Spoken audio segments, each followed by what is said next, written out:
Assalamu alaikum, урматтуу кой көрөрмандары, YouTube көрүүчүлөр, саламатсыздарбы? Экраныңыздарда турган бир коро кой сатылат тугандар. Назар салып көрүп туруңуздар. Эчкилерди билбейм, сатылабы сатылбайбы, аны сүйлөшсөңүздөр болот. Ээсинин номерин экранга коебуз. Тугандар, бул жерде козулуудан 10 баш бар дейт. Байкебиз, мынакей.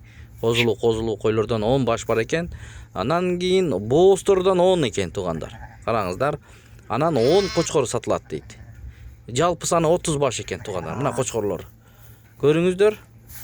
Эгерде жаккан болсо, чалып, баалашып, содалашып алсаңыздар болот тугандар. Мынакей жайылып жүргөн жерлеринен көрсөтүп берип атат тугандар.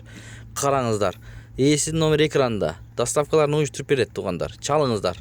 Булардын эң башкысы баасы достор. Баасын дүңүнө 32 000 сомдон койду. Көрүңүздөр, ушундайлардан алам дегендер болсо, байлансаңыздар болот. 32 000 сомдон дүңүнө сурап жатат. Дагы содалашуу жолу болот дейт. Чүрүп беребиз дейт тугандар. Ушундай козулуу койлор, кочкорлор, боостор бар экен. Жалпы саны 30 баш. Көрүңүздөр, жаккан болсо чалып байланышып, содалашып алсаңыздар болот. О, суречкилерди сураңыздар. Сатылабы сатылбай билбейм. Бирок койлор сатылат. 30 баш. 32 000 сомдон койду. Кеми болот дейт. Сөзсүз. Мына кочкорлор да бар ичинен момундай болгон. Мынакей, көрүңүздөр тугандар. Содалашыңыздар. Бүгүн 4 май 2026 жыл.